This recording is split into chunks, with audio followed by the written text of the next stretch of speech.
మరోపక్క ఏజెన్సీ ప్రాంతాల్లో ఉన్నటువంటి జంగారెడ్డిగూడెం, కొయ్యలగూడెం, కన్నాపురం ఇవి కూడా తెలంగాణకి అడ్జసెంట్ గా ఉన్నటువంటి ప్రాంతాలు. ఈ ప్రాంతాల్లో కూడా ప్రజలు వాళ్ళు చాలా స్పష్టంగా చెప్తున్నారు భూకంపం వచ్చినట్లు తమకు తెలిసింది. సుమారుగా అంటే టైం చెప్పలేకపోతున్నారు కానీ వారు సుమారుగా 3 నుండి 5 సెకండ్ల లోపే అంతా జరిగిపోయింది. ఒకసారిగా అంటే చేరుకునే లోపే మొత్తం భూమి కంపించినట్లుగా ఫీల్ అయ్యాం, కళ్ళు తిరిగినట్లుగా ఫీల్ అయ్యామని కూడా అక్కడ సాక్ష్యం చెప్పే పరిస్థితి ఉంది. మరోపక్క ఇంచుమించుగా ద్వారకా తిరుమల కూడా అదే పరిస్థితి సర్తాజ్. అంటే ఇవన్నీ కూడా ఇటు చింతలపూడి కానీ, జంగారెడ్డిగూడెం కానీ, కుక్కునూరు, వేలేరుపాడుతో పాటుగా ఏలూరు ఇవన్నీ కూడా కొంత ఇటు తెలంగాణకి భద్రాచలంకి కొంత అడ్జసెంట్గా ఉంటాయి, కొంత తెలంగాణ సరిహద్దు దగ్గరగా ఉంటాయి కాబట్టి సో అక్కడ కేంద్రంగా వచ్చినటువంటి భూకంపం ఆ ప్రకంపనలు ఇక్కడికి కొంత చేరుకునే అవకాశం ఉంటుందని కూడా చెప్తున్నారు. మరోపక్క జిల్లా కలెక్టరేట్ లో కూడా దీని మీద పూర్తి స్థాయిలో అధికారులు అయితే దర్యాప్తు చేసే పరిస్థితులు అయితే ఉన్నాయి. మరోపక్క అంటే ప్రజల నుండి వివరాలు తీసుకోవడంతో పాటుగా అన్ని ఎంఆర్ఓ కార్యాలయాలను కూడా అధికారులు అప్రమత్తం చేశారు. ఎంఆర్ఓ కార్యాలయం నుండి పూర్తిగా వాళ్ళు ఏలూరు జిల్లా కేంద్రంగా ఏలూరు జిల్లా కలెక్టరేట్ నుండి సమాచారం అయితే తీసుకునే ప్రయత్నాలు అయితే జరుగుతున్నాయి. మరొక ప్రజలు అంటే ఈ భూకంప తీవ్రతను బట్టి చాలా స్వల్పంగా వచ్చింది కాబట్టి అసలు అంటే 2 నుండి 5 సెకండ్ల లోపే భూకంపం వచ్చిందని తెలిసే లోపే ప్రకంపనలు ఆగిపోయాయి కాబట్టి సో ప్రాణ నష్టం అక్కడ జరిగిన సమాచారం అయితే మనకు లేదు, ఆస్తి నష్టం కూడా ఎక్కడ జరిగిన సమాచారం లేదు. అత్యంత స్వల్పంగా భూకంప తీవ్రత నమోదైందనే చెప్పుకోవచ్చు. మరోపక్క ఇక్కడికి భూకంప అత్యంత స్వల్పంగా భూకంప తీవ్రత వచ్చినా కూడా ఈ హౌస్ లో ఏదైతే గ్లాస్ షెల్ఫ్స్ ఉంటాయో అందులో ఉన్నటువంటి తేలికపాటి వస్తువులు కింద పడటం వల్ల మాత్రమే ఇక్కడ ప్రజలు గుర్తించామని చెప్తున్నారు.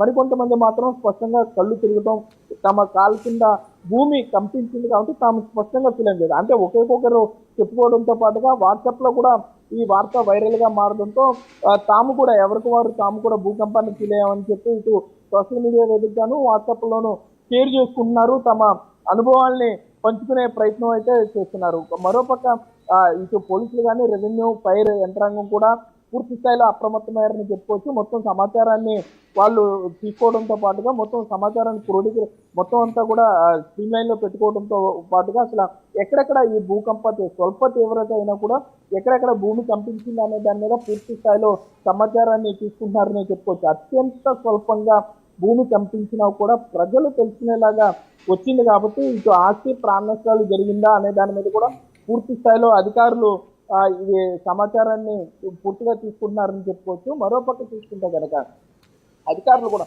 ఇటు రెవెన్యూ యంత్రాంగం కానీ, ఇటు పోలీసు అధికారులు, అట్లాగే ఫైర్ సేఫ్టీ అధికారులు కూడా పూర్తి స్థాయిలో అప్రమత్తం చేస్తున్నారు. మరోపక్క అపార్ట్మెంట్కి సంబంధించి ఎక్కడైనా నిర్మాణాలు ఏమైనా దెబ్బతిన్నాయనే దాని మీద కూడా పూర్తి స్థాయిలో ఇటు మున్సిపల్ పంచాయతీ కార్పొరేషన్ అధికారులు కూడా ఏలూరు జిల్లా నుండి కలెక్టరేట్ నుండి స్పష్టమైన ఆదేశాలు అందినట్లుగా సమాచారం అనేది 7 నుండి 7:30 ప్రాంతంలో ఈ భూకంప అత్యంత స్వల్ప భూకంప తీవ్రతనైతే ఇక్కడ ప్రజలు ఫీల్ అయ్యారనే చెప్పుకోవచ్చు సార్.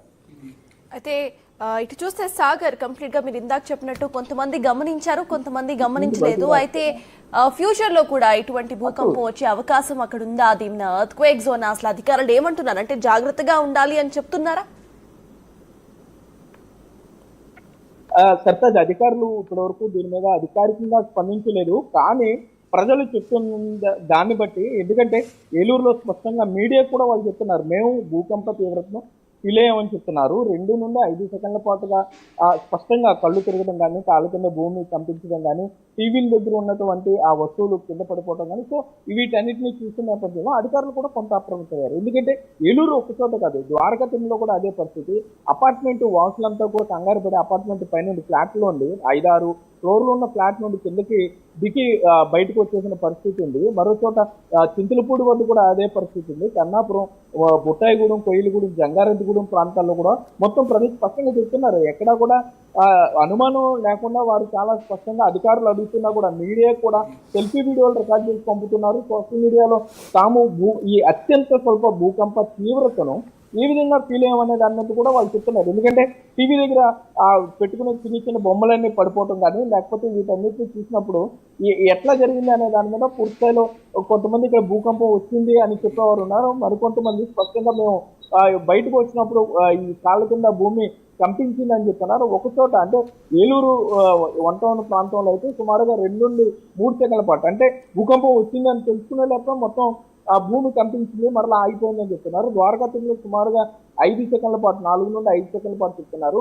అటు కన్నాపురం, జంగారెడ్డిగూడెం, బుటాయిగూడెం ప్రాంతాల్లో కొంత 5 నుండి 6 సెకండ్ల పాటు. అంటే సో ఈ తీవ్రత ఎంత మేర ఉంది అనే దాని మీద అధికారులు అధికారికంగా ధృవీకరించాల్సి అయితే ఉంది సర్తాజ్. ఎందుకంటే ఇప్పుడు అత్యంత స్వల్పంగా వచ్చినా కూడా, అంటే టీవీ కదలటం అంటే వీరు అతి తక్కువగా వచ్చిందని చెప్తున్నా కూడా, అధికారులు అత్యంత స్వల్ప భూకంప తీవ్రత అని చెప్తున్నా కూడా, మరి ఈ కదిలి భూమి కదలటం, భూమి కంపించడంతో పాటుగా టీవీల దగ్గర ఉన్నటువంటి వస్తువులు పడిపోవడం. అంటే సో ఈ ఎంత మేర రిక్టర్ స్కేల్ మీద ఎంత మేర ఈ భూకంప తీవ్రత ఉంది అనేది అధికారులు చెప్పాలి. ఎందుకంటే 10 ఏళ్ల క్రితం సుమారుగా 2015-16 ప్రాంతంలో ఏలూరులో సేమ్ ఇదే భూమి కంపించింది. పైన అపార్ట్మెంట్ ఉన్నటువంటి వస్తువులు, ఇళ్లలో వస్తువులు పడిపోవడం కానీ, ఫ్లాట్స్ లో వస్తువులు చెల్లాచెదరైపోవడంతో పాటుగా నిర్మాణంలో ఉన్నటువంటి ఈ బిల్డింగ్ సంబంధించి కొంత అక్కడ ఈ సిమెంట్ ప్లాస్టింగ్ చేసిన చోట ఆ పెచ్చులు ఊడిపోవటం ఇవన్నీ చూసి భూకంప తీవ్రత అప్పట్లో సుమారుగా 2.5గా అప్పుడే అధికారులు చెప్పడం జరిగింది. సో మరలా 10 ఏళ్ల తర్వాత ఏలూరులో మరలా ప్రజలు భూకంపాన్ని ఫీలేమని చెప్తున్నారు. సో రిక్టర్ స్కేల్ మీద ఎంత తీవ్రత నమోదైంది అనే దాని మీద అధికారులు చెప్పాల్సింది.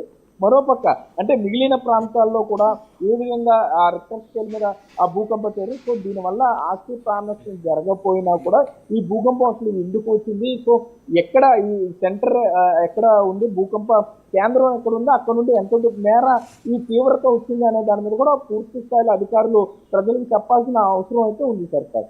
Right, thank you Sagar.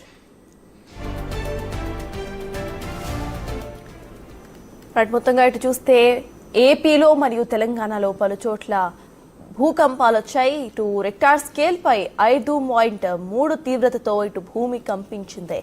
అయితే మొత్తంగా మనం చూస్తున్నాము, కంప్లీట్ గా కూడా విజువల్స్ కూడా చూస్తున్నాము. ఇటు బిగ్ టీవీ స్క్రీన్ మీద ఎక్కడ భూమి కంపించింది అనే విజువల్ ఒక సైడ్ చూస్తూ ఉంటే, అసలు భూమి కంపించిన విజువల్స్ ని, సీసీటీవీ ఫుటేజ్ అండ్ ఇళ్లలో ఏ విధంగా అక్కడ వస్తువులు పడిపోయాయో ఆ ఫుటేజ్ ని కూడా చూస్తున్నాం. తెలుగు రాష్ట్రాల్లో భూ ప్రకంపనలు వచ్చాయి. 1-2 చోట్ల ఏకంగా 2 రాష్ట్రాల్లో భూమి స్వల్పంగా కంపించింది. అయితే కనిపించింది ఇటు కాసేపటికైనా కూడా జనం మాత్రం ఉలిక్కి పడ్డారు. కొంతమందికి భూ ప్రకంపన అనేది కనిపించింది, ఆ తర్వాత కొంతమంది మాత్రం అంతగా దాన్ని చూడలేదు.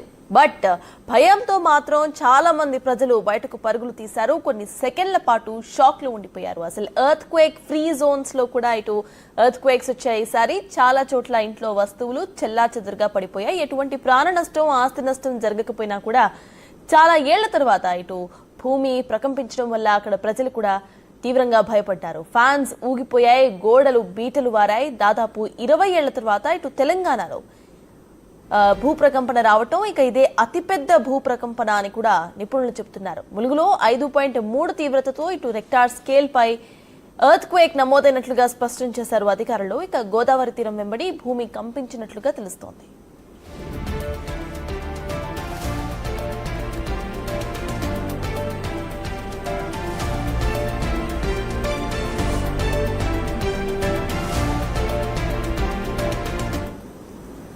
రైట్, ఇక తెలుగు రాష్ట్రాల్లో ఏపీలో మరియు తెలంగాణలో పలు చోట్ల ఇక్కడ భూమి కంపించింది. ఇదే అంశంపై మనతో మాట్లాడడానికి పూర్ణచంద్రరావు, ఎన్జీఆర్ఐ భూకంపం అధ్యయన విభాగం అధిపతి, మనతో మాట్లాడడానికి రెడీగా ఉన్నారు. నమస్తే అండి. నమస్కారం అండి. అయితే ఇటు చూస్తే తెలుగు రాష్ట్రాల్లో కొన్ని చోట్ల ఇటు ఎర్త్ క్వేక్స్ వచ్చాయి వాళ్ళ, సో దీనికి కారణాలు ఏమై ఉండొచ్చు అనుకోవచ్చు, ఇది దేనికి సంకేతం అనుకోవచ్చండి?